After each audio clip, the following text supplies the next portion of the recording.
afternoon, YouTube. Xfile2708 back again with another weekly watches episode. Yeah, it's been a fairly decent week for watching movies, even though it was half term and myself and Lewis were busy doing a lot of the DVD mega haul videos.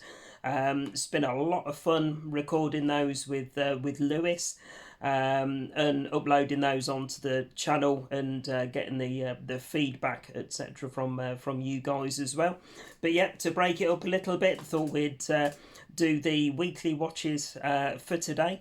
So since last Tuesday, so we are dead on a week, I've managed to watch 6 titles, 3 of which are streamed. So again, as always, by the power of video editing over there, I'll put a poster for those particular movies as I'm talking about them, and 3 of them were physical releases. So the first 2 are streamed ones. So the first one out of those 2 was, there we go, Blood Beast Terror from 1968. Now this is a movie that I recorded off the Legend TV channel over on the Virgin Media service. It was one I was aware, I think, has had a physical release as part of the Tygon range.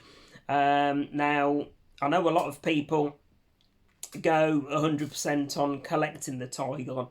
But for me, I know some of them aren't really my bag, and others I'll really enjoy. So I thought, first time watches on those, I'll record them on the telly, give them a watch, and then if they're my cup of tea, then I'll keep an eye out for them in the local HMV, and fingers crossed be able to strike it lucky in the 2 for 15 and pick them up on Tygon physical releases.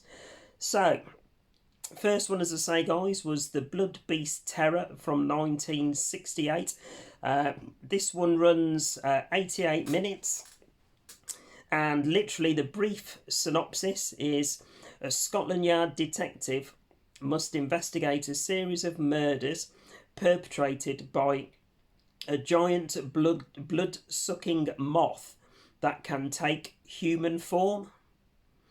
So my review for that one reads: this was my first delve into Tygon Movies, a film company alongside Hammer Productions during the 60s and 70s. Probably not the best film to start off with, sadly. This film was slow going and very much lacked the atmosphere and tension and depth of story compared to its equivalent Hammer production movies. Even with a surprise guest performance from comedian and actor Roy Hood, I as soon as I saw it, I thought, that looks like a really young Roy Hood. So I hopped onto IMDb, and yeah, it was Roy Hood. So I was amazed to see him. Obviously, a lot younger than I remember seeing him when I was growing up. It says, yeah, even with Roy Hood, this movie just didn't deliver for me. More blood, more beast, and definitely more terror was needed for this to even come close to a rewatchable movie for me. Fingers crossed other Tygon movies like Witchfinder General, Blood on Satan's Claw, and Curse of the Crimson Altar will be stronger storylines and more what I was hoping for with these new 88 film Tygon releases. So I rated that one 2.5 out of 5. So it wasn't terrible, but it was literally, for me, average.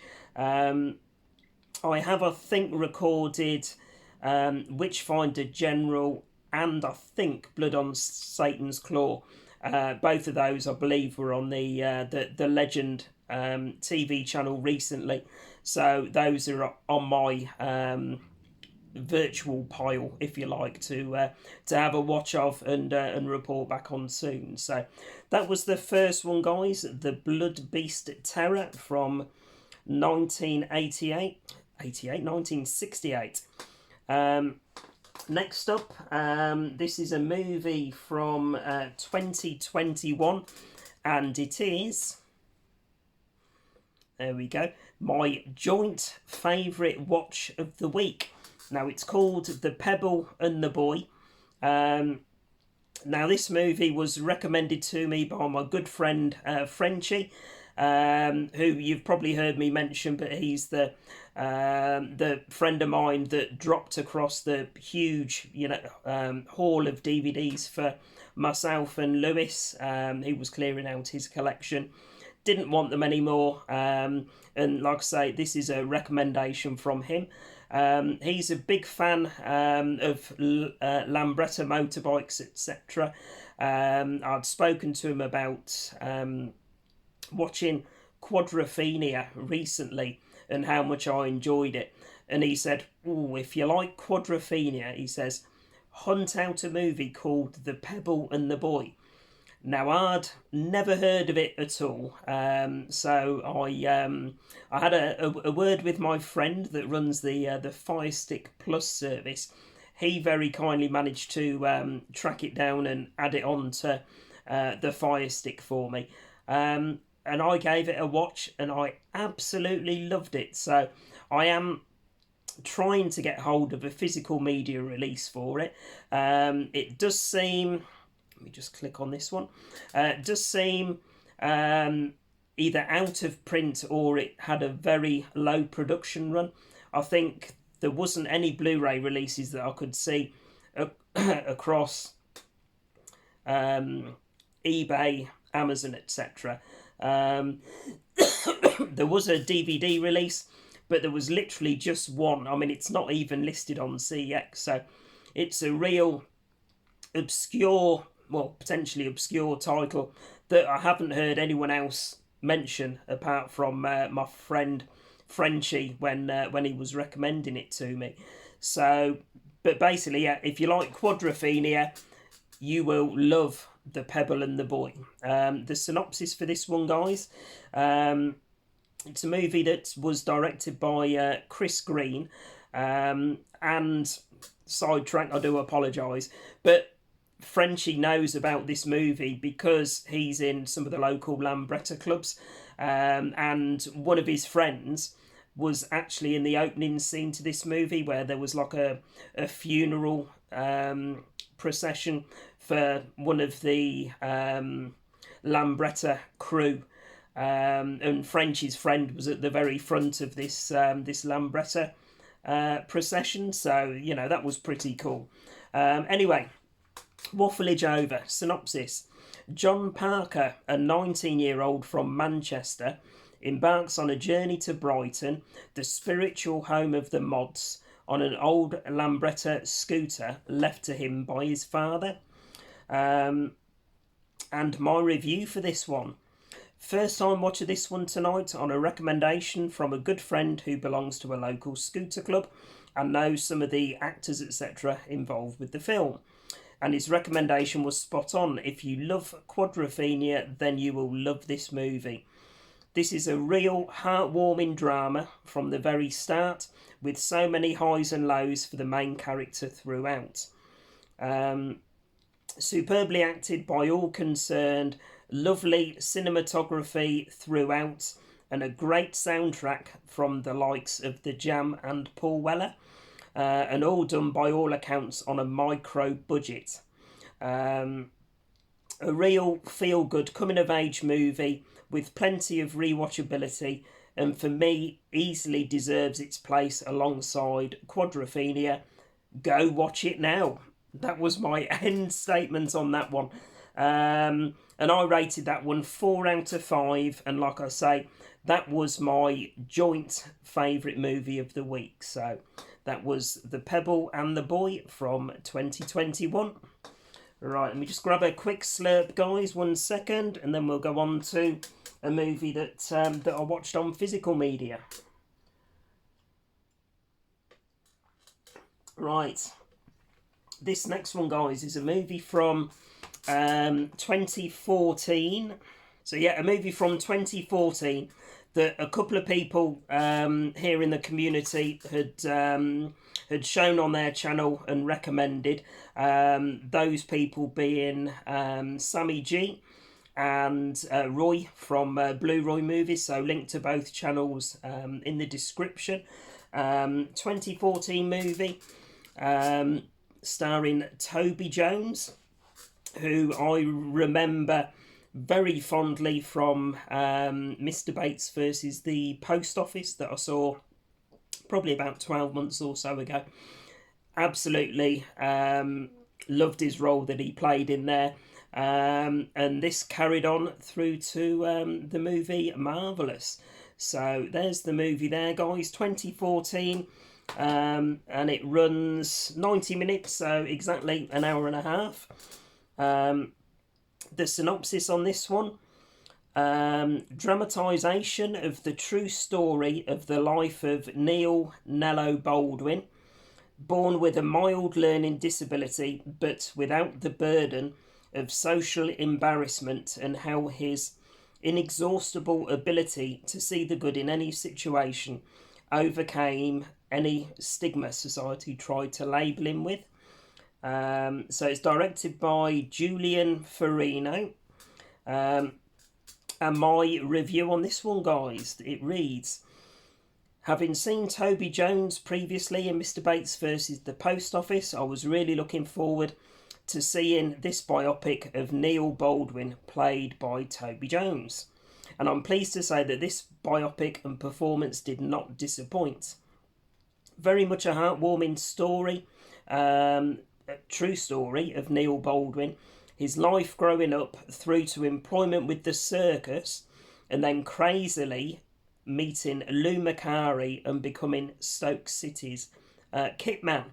Like I say, guys, this is based on a true story, so it was absolutely fantastic and out there at times as to what this guy managed to achieve.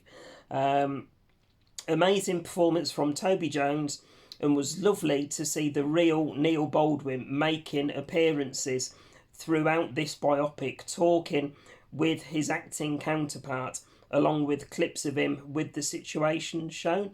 So I won't do spoilers, I never do on these weekly watches, but the real Neil Baldwin, he stars in this movie as well as Toby Jones. You'll see Toby Jones as Neil Baldwin sat alongside the real Neil Baldwin having a conversation with him, and then it'll also show you some footage as well. There's footage of the real Neil Baldwin behind Lou Macari at the time, as he's giving like a team talk, and he's doing all sorts of silly things behind it. So they've managed to get hold of all of that footage and merge it into this biopic with Toby Jones. So absolutely fantastic. A real feel-good movie, brilliantly acted throughout, and even had this horror fanatic with a big smile and lump in my throat at times recommended to all. So, those of you that watch the channel regularly will know probably 95% of what I watch is horror and thriller. Very few and far between I'll sit and watch a drama and admit to it putting a lump in my throat. So, I don't do emotion and all of that bullshit, but I'll openly hold my hands up and say this movie did give me a real feel-good factor and a lump in my throat at times. So if you haven't seen it, please don't be put off thinking it's a football documentary, because it isn't a football documentary in the slightest. It's a look at the life of somebody that got involved in football, but it's basically a feel-good drama, and it's done superbly. Well written, well acted, and just an absolutely fantastic film. So like I say, if you like your feel-good movies, it's all based on a real story, You really can't go wrong. And like I say, this was my my joint favourite movie of the week. So there we go, guys. That was Marvellous from 2014. And then after that one, what did I watch? Right, next up, I watched one from 1977.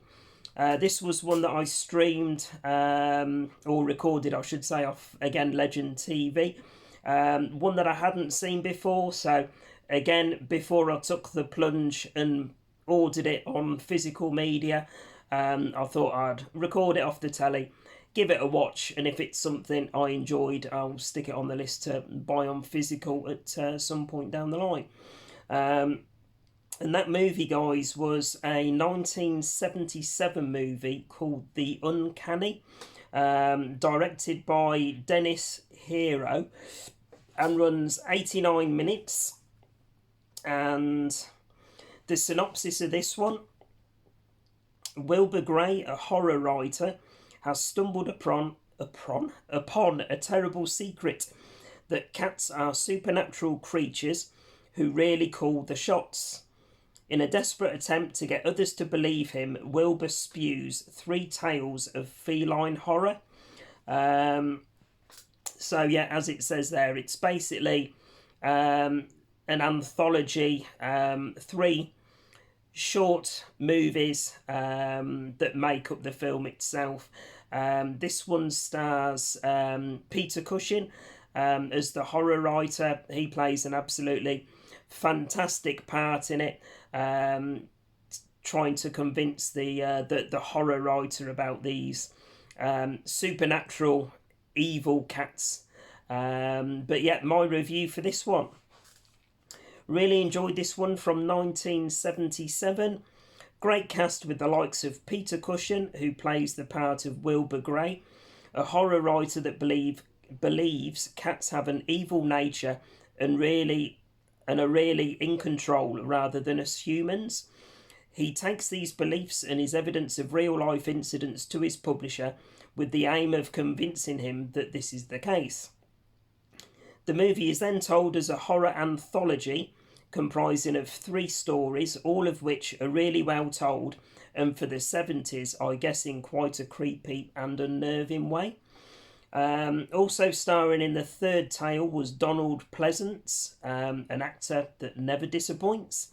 Overall, really well written and acted, and definitely a film if you're into your old school horror that I'd easily recommend. Like I say, this was a movie done in the late 70s, and if you've got cats like I have, sat watching it, you sort of side glancing to where your cats are, looking to see if they're giving you the evils, or you know what they're plotting. So it really was a very cleverly done film, and one that did unnerve me in places. Whether that's because I'm a cat owner myself, and it does make you wonder, I'm not too sure. So Tim, I know you've got a cat. So yeah, maybe give this one a go and see how it makes you feel. So there we go, guys. I rated that one a 3.5 out of 5.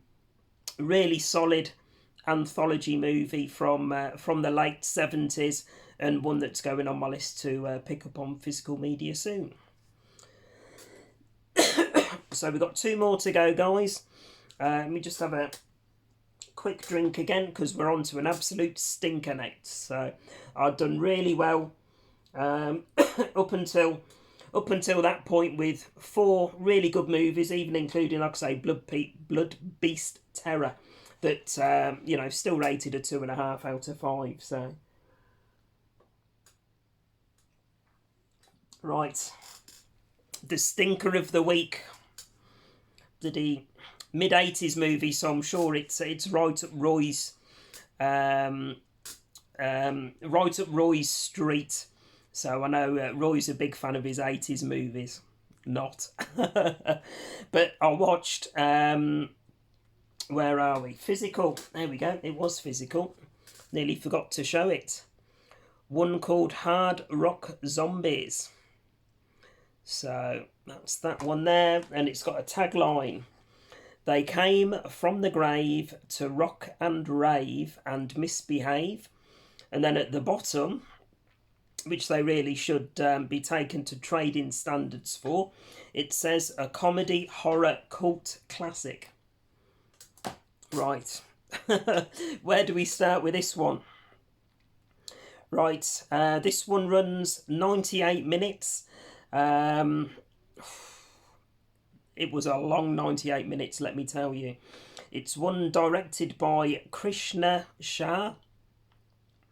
And the synopsis is a hard rock band travels to the tiny and remote town of Grand Guignol to perform. Peopled by hicks, rubes, werewolves, murderous dwarfs, sex perverts, and Hitler. The town is a strange place, no shit. But that doesn't stop the band's lead singer from falling in love with a local girl named Cassie. After Nazi sex perverts kill the band to satisfy their lusts, Cassie calls the rockers back from the grave to save her, the town, and maybe the world. There you go. That synopsis kind of does not make sense whatsoever. You're probably left thinking, what the fuck? And that's exactly what it left me for 98 minutes of the film. Right, my review for this one. Not really sure what I just watched. It's super low budget 80s music comedy horror, apparently. I have a warped and very dark sense of humour and didn't laugh once throughout this film. So there we go. That says something. I mean, you know, when you've got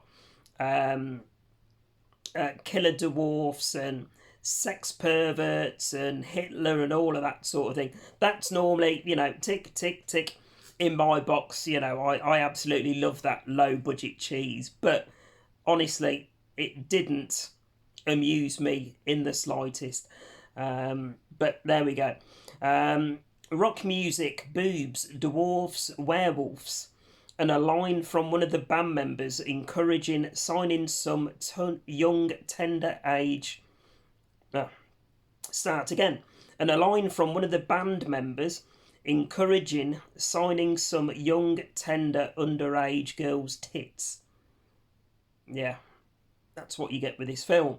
And that's just the opening 15 minutes. Poorly acted, terrible music, visually poor. My DVD copy looked like a straight VHS rip. This film could have been so much better with better acting and direction. And at 98 minutes, I was even struggling less than an hour in, which for me says something, as I normally can't appreciate odd and obscure films. One I'll keep in the collection as it is really one of those movies you've got to see once to believe, but it won't be one I'm in a rush to rewatch anytime soon. And that was my lowest rated movie of the week at an overly generous 1.5 out of 5 stars. So it was an absolute stinker, one I've never heard anybody else in the community speak about. But if you have seen it before, then please let me know. Was I just not in the right frame of mind, or was it just absolute dog shit and I saw it for exactly what it was? I don't know, but I didn't enjoy it whatsoever. So that was Hard Rock Zombies from 1985. And then the last one that I watched for the week, and this was an absolutely brilliant one. I've seen a few people in the community pick this one up and speak about it recently. So this is well, I'll tell you what it is in a minute, but it's a Studio Canal release that I've got here called Fright from 1971. Directed by Peter Collinson and runs 87 minutes. So the synopsis of the movie: young babysitter Amanda arrives at the Lloyd residence to spend the evening looking after their young son. Soon after the Lloyds leave, a series of frightening occurrences in the gloomy old house have Amanda's nerves on edge. The real terror begins, however, when the child's biological father appears after recently escaping from a nearby mental institution. And it all ensues from there. So my review on this one, guys, reads: I'd heard good things about this movie, being one of the pioneering slasher movies, so I'd got high hopes for this one. Overall, this movie doesn't disappoint. Very tense and atmospheric psychological thriller with great performances, in particular from Susan George and Ian Bannon. Also starring Honor Blackman, George Cole, Dennis Waterman. So it was really weird to see George Cole and Dennis Waterman in a movie together. Obviously, several years before they teamed up to do Minder together. And an odd cameo from Roger Lloyd Pack, who was Trigger from Only Fools and Horses. So he played like a sidekick, one of the constables in the local town's police force. So it was really weird seeing him in this type of movie as well. So we then go on to say, great first third of the movie. Slightly loses its way halfway through, but then picks up pace and tension again towards the end of the movie. Lovely camera work, angles, lighting, especially in the first third of the movie. Ian Bannon plays the protagonist superbly, and I love the way it switches between Amanda and Helen's characters throughout a lot of the tense scenes as it's imagined in the psychopath's head. Amanda is played by Susan George. Helen is played by Honor Blackman, and as the psychopath is going through the house and trying to I won't spoil it, but he's trying to catch Susan George's character as he's getting closer and attacking her.